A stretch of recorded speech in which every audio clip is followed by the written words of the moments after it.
Happy New Year. Happy New Year.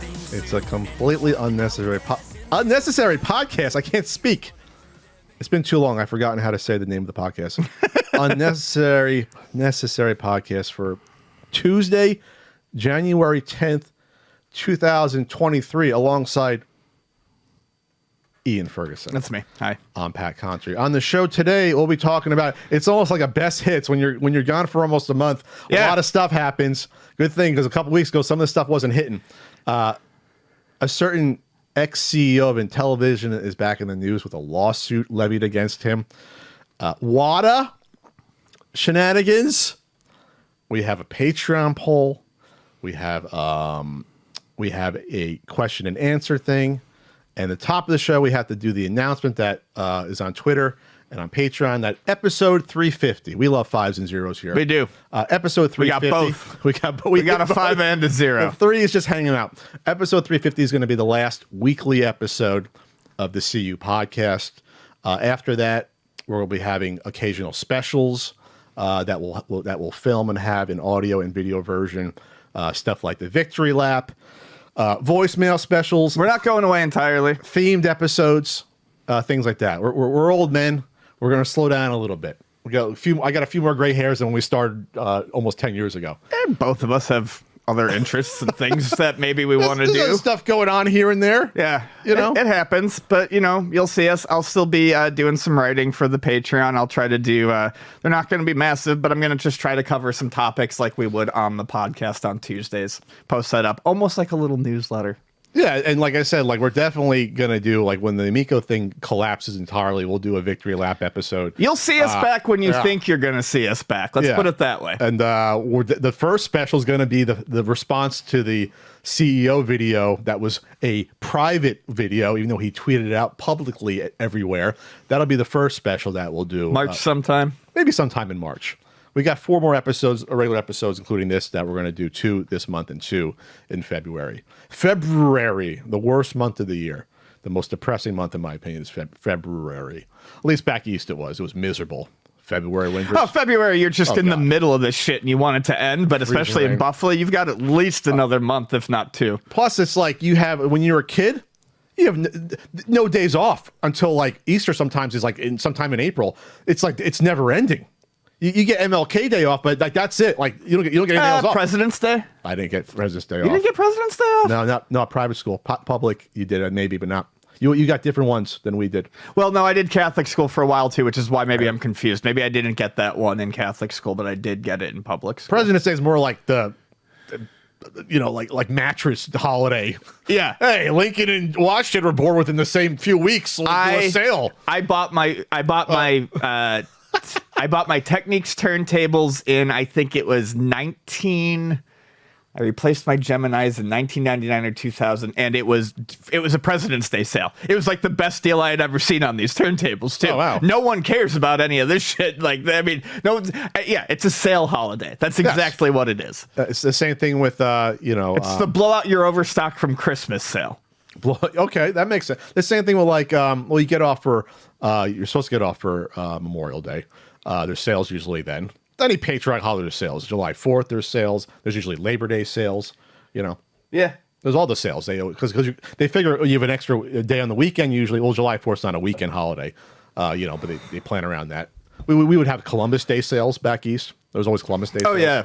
There's always you mentioned mattresses. I clearly remember Columbus Day mattress sales. Yeah. It's almost like once a month they have to think of you need something for a sale. Yeah, Anyway, so that's why February I didn't like, because it was wow, there's not another day off happening for. There's no sales. There's no vacation. Yeah, you wait to last until you get spring break in public schools. That was usually before Easter, but Easter break, which was not a was it a full week Easter break? For us, it was spring break was a week and a half. You would get off. Well, in Catholic school, it was Easter break, and it was a week and a half, sometimes 2 weeks. No, we didn't get a week and a half. I'm trying to think. We got off. Good Friday. We got off shit. Did we have Holy Thursday? Did we get off Holy Thursday? I think we went to school. You're right. Wednesday was the last day we get off. Yeah. A week and a half. Yeah, so it was just like Christmas, because Christmas break's a week and a half. The same sort of thing. Because you usually get off the day before Christmas Eve, and then you come back the second or third, a week and a half. We would do that. Anyway, We by the way, we talked about all our Christmas feasting, prime roast and Italian feast of the seven fishes on the exclusive patreon.com/CU podcast bit. You can go check it out right there. And you would have got the news about this stuff earlier if you were on the Patreon. So that's right. You're not in the info newsletter club like the Wally Bear newsletter that I still can't find existence of. I want to get that Wally Bear newsletter. Oh yeah. Damn it. Most of the phone number stuff's on YouTube and the recordings of the phone number. Yeah. You can find that. But the newsletter, no. I want the sticker pack. I want the Wally Bear and Friends sticker pack.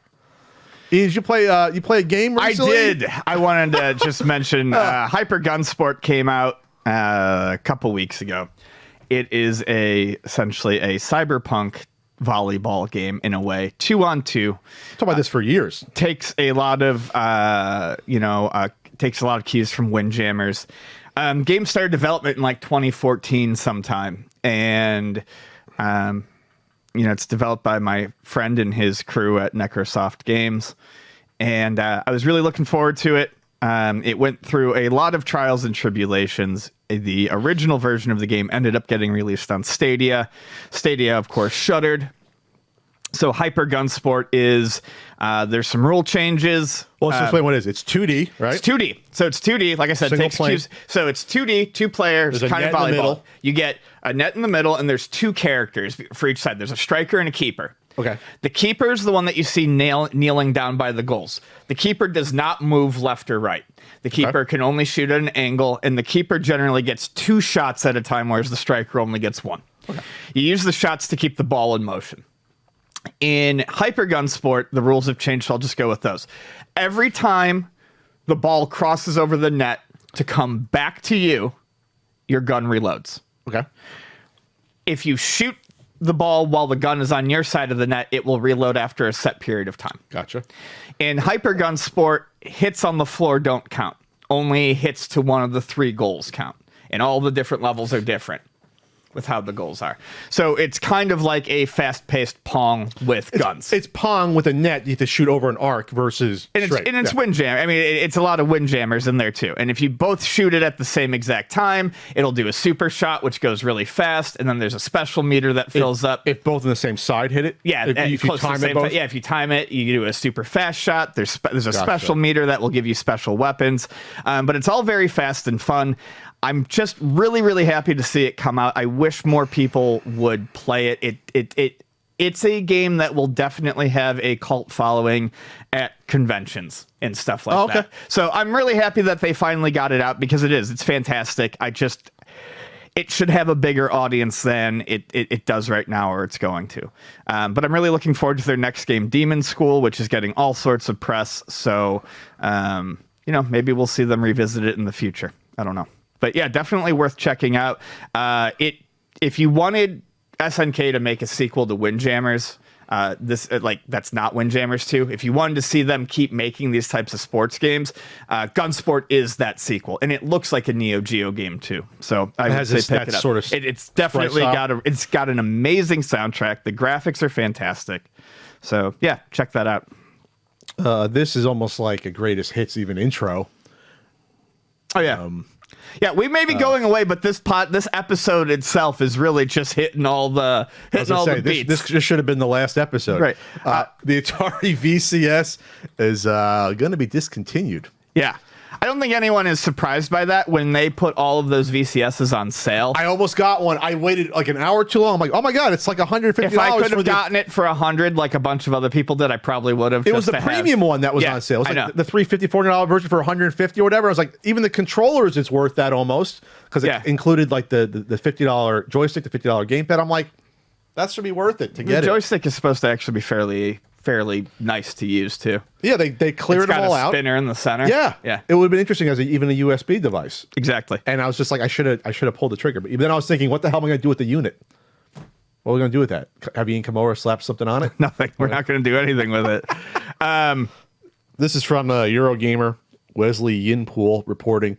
Atari says it may need extra funding to continue following VCS retro console flop and blockchain struggles. Yep. The Paris-based company admitted any delays in the development of its 4 activities. Here, its activities: gaming, hardware, licensing, and blockchain. that's the 4 activities that Atari is in. At least the casino hotel's not there anymore. Right. That Yeah. Now, yeah. I mean, not shocked. What has this been out for? What, 2 years? When did this finally hit people? 3 years? I don't know. It was like a year late coming out. VCS. What was the actual release date? They started taking money in 17 or 18. It comes out in 20.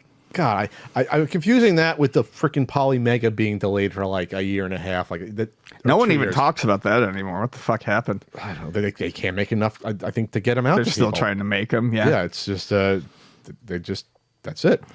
It was 2021, June 10th, 2021. Yeah, that doesn't surprise me. That's about right. Backers got it end of December. Okay. So it's been 2 years. 2 years only. And discontinued. 2 years. They revealed it in June 2017. They crowdfunded it May 2018. So it's like a year behind schedule. And then 2 years. And then I talked to pal Joe DeRosa about this, who has one. He's slightly older than me by, I think, 2 or 3 years. So he grew up with the Atari, and he loved the idea of it. But it's just like, what are you playing on this that you can't play elsewhere? Yeah, great. Nothing. You can play Atari 50th on here, but you can also play it any other console or and the Atari 50th version, I maybe it's already come out, but I know it was going to be late. It was not. I know released it came at out. the time. But are you saying it was a little bit later? When we covered it, it was not out yet. God. Yeah. It's like, can't you just use Steam on the Atari VCS? Couldn't you have gotten on Steam on that? Sure, but this is like native. Native to what? It's native. Native to it's native. Oh God. All right. Does anyone out there have the controller? I want the controller. I'll buy the controller. Can you buy the controller separately? Can you buy that joystick? You probably buy the joystick. Yeah, you can. Okay, that's probably all of it. People say it's worthwhile, and Atari looked like they were doing a new plug-and-play thing too, like a shinier one, and it looked like it came with 2 of those controllers, or it could be used with those controllers. Oh, they're doing like a flashback thing again? Yeah. It was. I almost bought the gold flashback at the swap meet. They wanted too much money for it. The one that had I want the one with the Activision games on it. The one that they got the license for the Activision. I'm not getting an Atari flashback without Activision games. I mean, what the hell's the point? Right. Most of the good games, or half of them, are Activision games. Now I can't find it. So you're saying they might be doing it all in one? Oh, here it is. A new handheld mini. So Atari announced, this was January 6th, they announced a new handheld mini arcade and home console. Atari and My Arcade. It's through My Arcade that they're doing it. Okay. Yeah. That's just a little guy. So there's My Arcade. Oh, this is interesting. My Arcade Atari Micro Player. So it's a dumb little. Those are garbage. Yeah, those My dumb Arcades. little whatever. My Arcade Atari Pocket Player. The same as the other Pocket. The ones they put out, the ones with like Namco shit. And this is the one that looks like it's coming with although those look cheaper. Game Station Plus. Yep. What the hell is that a gamepad? What's that front unit? So this is the most exciting console from Atari. It was the new Game Station Plus. They didn't say a whole lot about it. I should have bought that flashback. Game Station Plus will include a collection of games from the Atari 2600, 7800, and Atari Arcade. I wish I knew more about the joysticks. It's all probably the same games you can get though on. Oh yeah, I'm sure. Yeah, I'm not excited about that. I can't. How much is it going to be? These look a little cheaper. They didn't say. So I guess who makes the flashback? Is that Act Games? They don't have the rights to make them anymore. Maybe. Yeah. Oh no! Wait a minute. They did a 50th gold flashback. I didn't know that. Ian, we didn't cover this. I don't know. 130 built-in games. It has a wood grain on it. There's a 50th anniversary of the Atari. There's 1,000 Atari flashbacks, but the 50th one does not have Activision on it. So if you want the Activision ones, that one's out of print. Obviously, it does have paddles, but yeah, no. I would think about one of these again if I could get all the rest of the. That looks cute. It's $190 limited edition. What the fuck? Probably did not come out at that. Or maybe it did. I don't know. Anyway, it says rare. So they still make them, the all-in-ones. Here's the point. It was a bad idea, the VCS. I'm glad people got them that ordered them. Unlike, Polymega struggles and people waiting forever for that shit or getting mailed their controllers but not the console. That's what happened with the Polymega. So this has been a better outcome. But still, it's a product that, the reason for it to exist, we always said, what the hell is this doing? What is it doing? Yeah. It is what it is. But supposedly it's a good deal for what you get for the Ryzen AMD crap or whatever. Anyway, great news. Great news. This Take it away, Pat. I know you've been waiting. I don't want. You've been wanting to talk about this since like I think this broke tweeted like out right after we finished our last episode. Unreal. This is unreal. How Epic Games is treating Unreal. It's unreal. It's unreal, Pat. The Epic Games. They're shutting down. They're shutting down all of them. All of their Unreal and Unreal Tournament existing servers are going away, I think, by the end of January. Unreal Gold, which is the special edition of the first Unreal, like the Unreal 2, Unreal Tournament 99, Unreal Tournament 2003 that we forget about, Unreal Tournament 2004, and then Unreal Tournament 3, which is 2007, and then the one that they left to die from almost 10 years ago, that one's even going away. The one that was free, that's going away. All the servers for that. They're modding 2007 and making it Unreal whatever, a Tournament X, and making it free to play, and it's going to be cross-platform. So that's at least good. They're going to have that free to play as a legacy. That was the last finished Unreal game, which is fucking 16 years ago. Didn't 16 you not like years that ago. It's okay. It's almost like a combination of 2004 and 99 in terms of the movement. It's a little bit heavier weight. They got rid of double jumping, which some people love from 2004. I could give or take on that because 2004 is a lot more jumpy and dodgy. Sure. It's a more grounded 2007. That's fine. And people can still keep. Someone said, "Hey, Pat, we can still have our own private servers. We'll still have a community."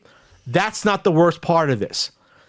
They have delisted all of the Unreal games. Yep. From Steam, from good old games I couldn't find them when I searched. You can't buy them anymore or get them anymore. Not even just the basic first one. What the fuck? Yeah. What the? That's hey, crazy. Pat, you can still play them illegally down. It's not the point.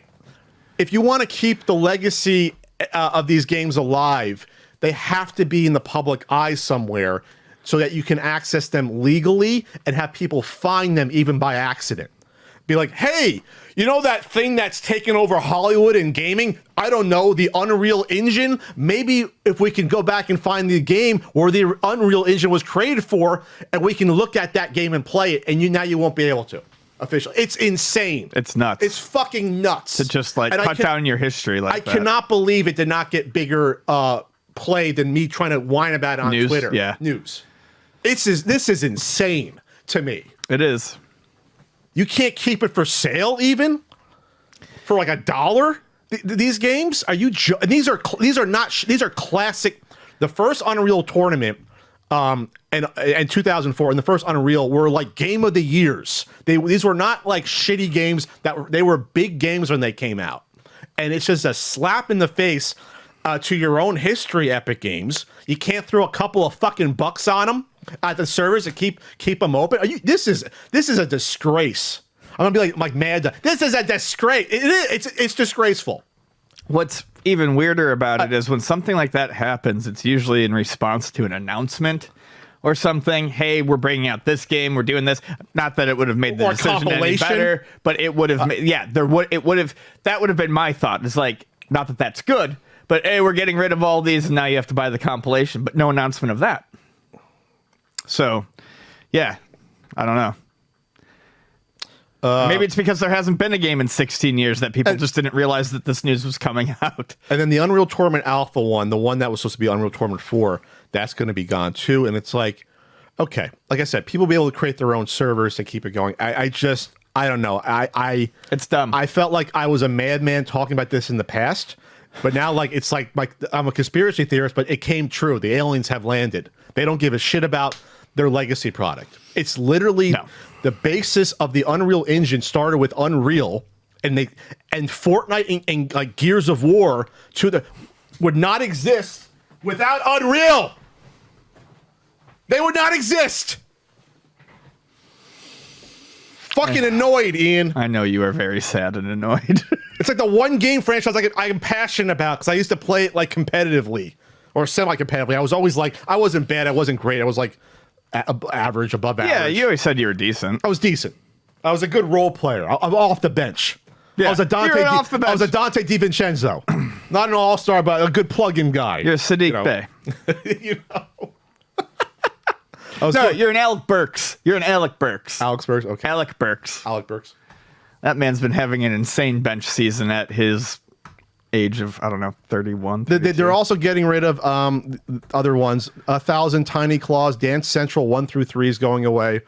Green Day Rock Band, Monster Stole My Princess, probably it says. Rock Band 1 through 3, Beatles Rock Band, Supersonic Acrobatic Rocket Power Battle Card. So that was the original. Was that the original before Rocket League? I don't know. I think that is. That's the original Rocket League. So that's gone. Fuck! Is that the original? They're getting rid of the original Rocket League servers? No, it's not. I don't know, man. That's the name of it. Oh, okay. Before they... Was that the first one? It was the first existing one. Okay. Yes, that was the original. That was the original base of what became Rocket League. Holy shit! And they just bought that, by the way. They're located over here, the Rocket League folks. Yeah. Holy shit! I missed that. You gotta be fucking kidding me. Oh my god! Like you said, if they were announcing, "Hey, we have something else to buy," instead of this, that's my main thing. Is like if you did that, then I'm sure it wouldn't have been good, but it would have made it would have made some sort of backwards sense. And I guess that was throwing a bone by they're going to do the Unreal Tournament 3 for free. So the original servers are going away. The X version, which will be the updated version. I'm not sure if they're updating visuals or whatever. I mean, it's 14, 15 years old. The visuals probably looked fine back then, but now probably a little bit dated. I don't know, Ian. I don't know what to say. If this isn't a small company, so IT people say, yeah, it costs money. This is Epic Games. They make the amount of money it would take to keep this open. They can make in whatever revenue they make in like 20 minutes off of Fortnite. They could keep this shit alive for years. Like it's a multi-billion-dollar company. Fuck me. I'm pissed off, Ian. I know.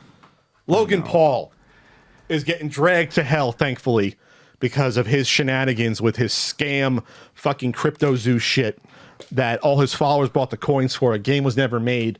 And then a good YouTuber doing good work named CoffeeZilla did a ton of research, got in touch with some of the criminals that were on the team originally that were supposed to do programming on this and didn't do it. He's getting dragged. Logan Paul did a response video that was weak. It was pulled down. He threatened to sue CoffeeZilla for defamation. This person from Kotaku, Levy Winslow, just said, "Fuck you, Epic Games." They were like, so yeah, if you were hoping, said Paul spends his time trying to discredit CoffeeZilla's sources and reporting, all while admitting that, yeah, many people on the project were bad actors and saying that his only mistake was trusting them. I take it back. He is not on his redemption arc, which is funny because I think a lot of people were like, is Logan Paul getting better? Is he maturing? Yeah, we thought that. Age? We said he's maturing with age. We said growing out of his asshole. We said he's the better Paul brother. Right. And he's actually not actually. He's actually not the better Paul. The other guy's an asshole, but the other guy hasn't done this shit that we know of. Jesus. Yeah, WWE superstar Logan Paul. Yeah. He's wrestled a few matches, supposed to be pretty good in the ring, an athletic guy. But, yeah. He took down he said that, oh, I'm not going to sue you. That's what all these fucking tough guys try to do because they have small brains. They think that, oh, I'm going to threaten to sue and that'll get me out of trouble. No. That's when the trouble would begin if you actually sued one of these people. That's called discovery.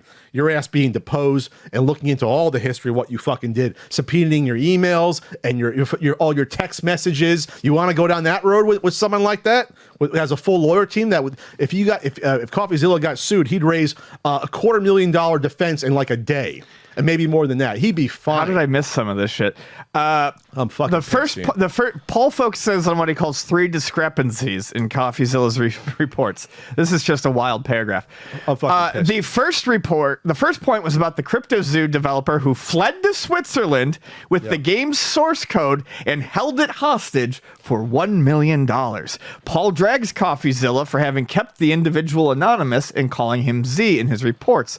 Turns out this developer's name is Zach Kelling, and according to Paul, he has multiple felonies related to armed robbery and obstructing the legal process. And this is supposed to help Paul? Hey, man, that guy's got a name. He's a real piece of shit, and this is what the cops want for him. I chose to work with him. Yeah, that's like what the fuck? That's when you try to discredit someone in court for turning state evidence. You're going to trust this guy? He's a criminal, and it's like, well, he's working for the other criminal. Like what? That's on trial. So you're all in cahoots anyway. It's ridiculous. Oh, don't trust this guy that you talk to because he's a con man that I hired. What? You hired him? Like what? These people don't think. Oh God, I honestly wonder. I don't know if people like Logan Paul. You think I don't think they set out to grift people on purpose. They actually think they're just dumb enough to think this stuff was going to blow up. They're just dumb. They don't take responsibility when it turns bad. And I don't say that just for Logan Paul. And maybe I give too many people too much credit. But a lot of this shit, wish casting, right? It's wish casting. It's not thinking things through. I need an earthy CBD gummy. A lot of these people, I don't think, start off with the intention of scamming. Because not many people wake up in the morning. I mean, there are a type of that, but I don't even. There are people who swear that the Amico was a scam from the beginning. No. I mean, you can look at Tommy's character and realize, no, Tommy really wanted to be a big boy CEO and release this thing. Like, that's not a scam. I don't think Logan Paul necessarily knew this was a scam, but that doesn't absolve you of being a fucking idiot. Yes, when you hire people that make it a scam, you're still on the hook. And then when you find yourself in shit, you're the influencer. Yeah, to fucking cry about how, I trusted these people and I couldn't know. Well, it's your job to know this. Or else don't be an influencer. Right. Because your influence can go awfully wrong. Yeah. Whether it's fucking filming corpses in a Japanese forest, torturing animals on camera. The thing came out this morning about his poor pet pig. Pet pig that he either gave away to a farm and it was found nearly dead, the pig, and now it's in a California farm being, taken care of. Just like, not saying you're an evil person, but you're an irresponsible idiot. That's what all this stuff tells me. Which can turn into evil acts if you're irresponsible. Well, yeah, I feel like people who start off doing this stuff realize more and more how easy it is for them to just scam and not have to even try to put the work in. Holy shit. I'm so annoyed now. You know where the servers will never go down? UltimateNintendo.com. They're staying up because you can buy the NES and Super Nintendo guidebooks there. You can get the CU podcast, Pat pins, RBI baseball stickers, and more. Keepsake DVDs. It was all right, Pat. It was a good one. Ian signed the Keepsake DVDs. I did. I signed some keepsakes this morning. You're not just some backwoods person buying DVDs, whatever Ian was saying. All at ultimatenintendo.com. I'll be on Twitch Wednesdays. That's therapy for learning about how Epic Games is screwing people. Twitch.tv/Contra Code. Ian will not be there. He was there a few weeks ago. He showed up during our Christmas break. I sure did. For like 5 minutes. Maybe 2 minutes. He was there and gone. Oh, God. Come on, Epic Games. I mean, it's ridiculous. What is Epic Games worth? What are they worth? What's Epic Games company worth? Patrick. This is insane. Let's move on. What? They're only worth about $32 billion of valuation as of almost a year ago. So it's higher. $32 billion company. I don't want to hear about it costs money. It costs money to keep servers on. Holy God. It doesn't cost money really to keep money to download the game. Okay. We are moving on. Captain Intro. Gamer finds late grandmother's video game collection. I mentioned the Ultimate Game Guide. Oh, yeah. Ultimate Game Guide for NES app is totally updated now on Android as well. If you're an Android user version 3.0 is fantastic. Go to your Google Play Store or go to android.ultimatentes.com, and the iOS one is also updated. It's updated. Sorry, Ian. Update. It's all good. Oh. It's all good. That was progress. You had to make it. You had to say that. It wasn't talking about Unreal anymore. So we got sent this, I think, early this morning. Just a cute little story. This is from gamingbible.co.uk by Catherine Lewis. Gamer finds late grandmother's video game collection. 26 copies of the same game. Was it Unreal? No. Okay. So this gamer, Reddit user Chris Reed, took to our gaming and took the pictures and said basically his grandmother really enjoyed playing games, but she had something like 29 copies. She has 19 different Game Boy Advance handhelds. All silver? It looks like all silver. No, it looks like silver, blue, and maybe a coral. Okay, the picture I see here is yeah, silver. It's tough to tell. I can't really tell. 26 copies of Wario Land 4. Trying to corner the market? And 13 copies of Mario Pinball Land.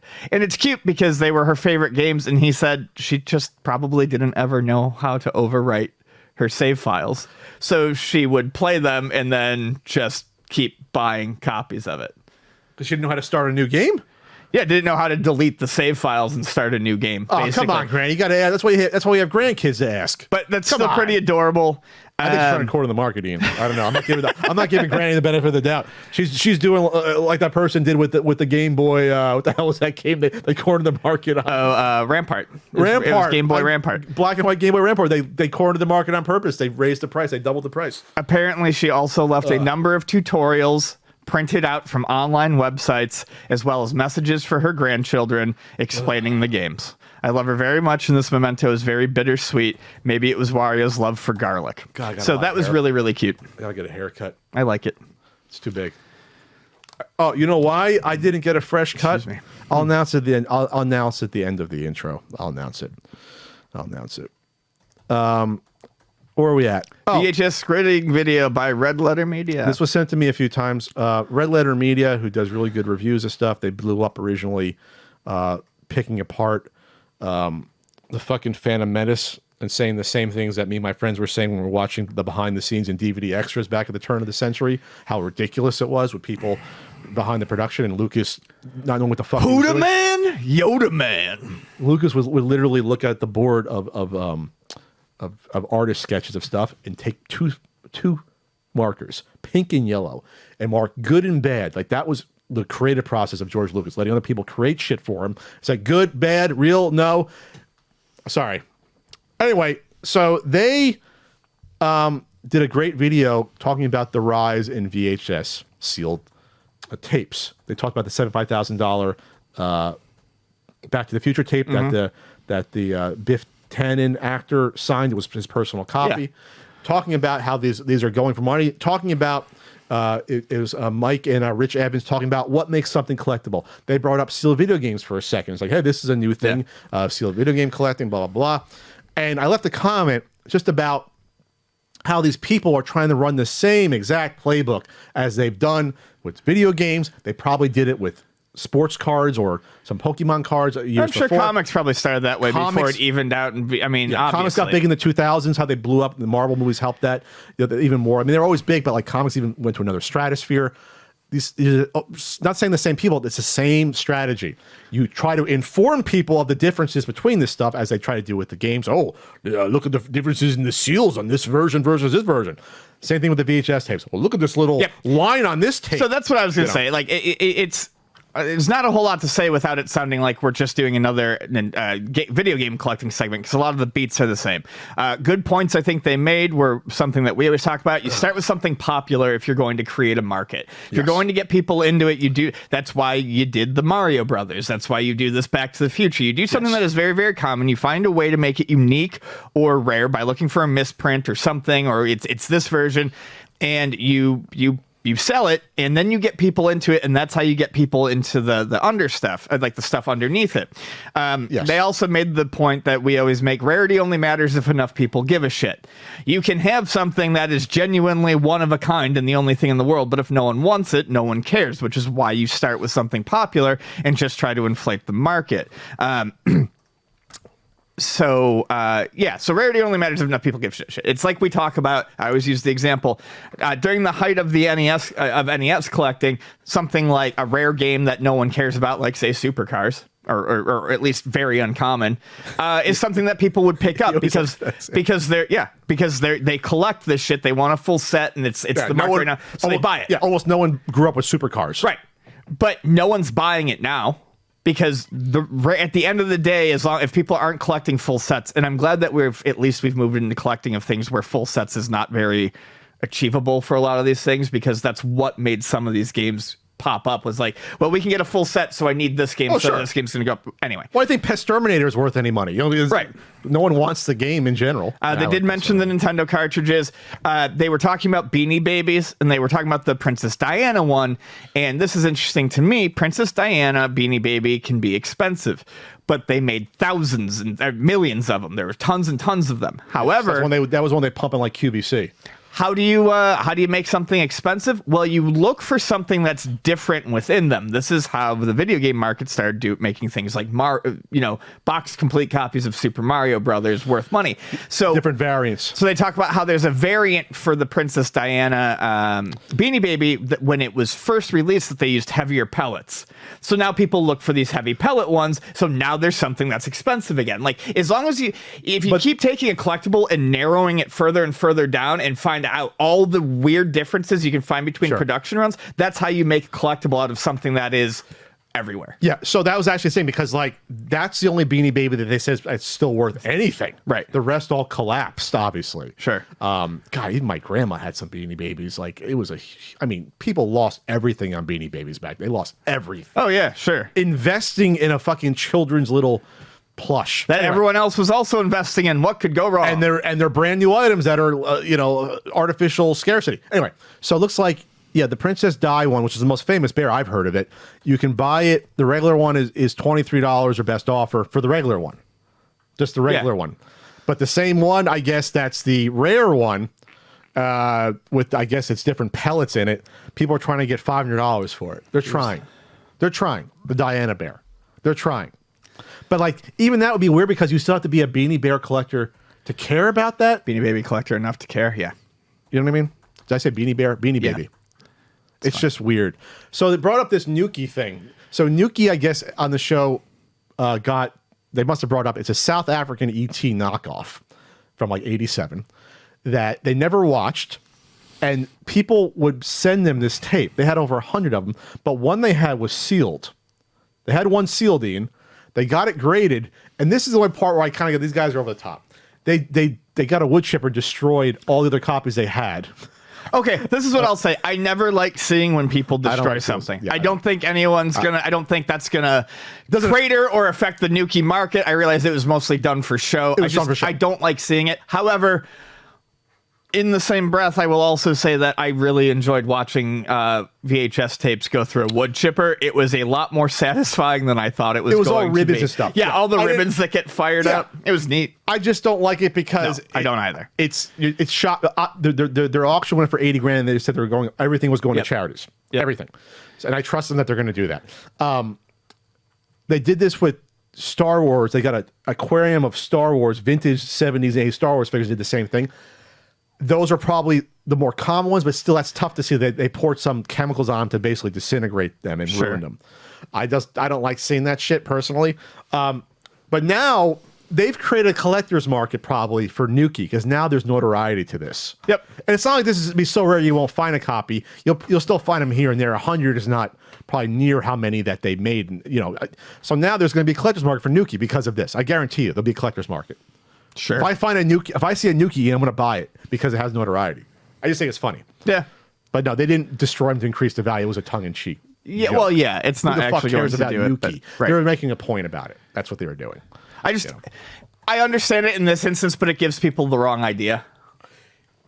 I don't know if people would actually. Well, they were all given them. They didn't buy them. I know. But I'm just saying it would be tough to buy them all. That was holy shit. That was an Encyclopedia Brown story. That was actually a story that I read as a kid. Oh, really? Where a kid goes up. God, I can't remember. I remember this. He buys all of a common baseball card from all his friends, that no one would care about, and he tries to destroy them all to corner the market, increase the value. I swear to God, that was holy I believe shit. It. Read that when I was like 7 or 6. This guy, hey, even children are gonna learn about this stuff. Am I making that up? Did anyone else read Encyclopedia? You ever read Encyclopedia Brown? No, I mean, kid I'm that was aware. solving crimes? Yeah, I didn't. I read a lot as a kid, but that was really popular when I was a kid too. But I didn't read it. Shout out to Amelia Bedelia. Remember Amelia Bedelia? I do. The out of time nanny. Remember that? I read a lot of Judy Blume as a kid. I don't remember Judy Blume. I got made fun of it for it as an adult. And here's an announcement. Before the reason why my hair's still big, I couldn't cut it because I had to film a Pat the NES Punk video that'll be coming out by the end of the week. I'm targeting Thursday. Get in early. It is the Intellivision Amico Christmas special. And I came up with the idea literally 2 days before Christmas. I wasn't going to do a Christmas video at all. I was sort of resigned to it. I came out with the video a few days before Christmas, and then something hit me. And so this video is going to come out, and it's going to be a hootenanny, Ian. Even I think it sounds pretty interesting. Even Ian, curmudgeon Ian, who hates all my stuff, even he thinks it'll be decent. He thinks it'll be decent. So there'll be an early. Not even I can't even put it out early for my Patreon because like there's too many spoilers. Like I don't want it to get out. I don't want that Intellivision_Amico Reddit to post it. I'll figure something. There'll be a little sneak peek something on my Patreon before, but this is a fun recap of once we got to take off months more often where we just we just announced that that's exactly what we're doing. Well,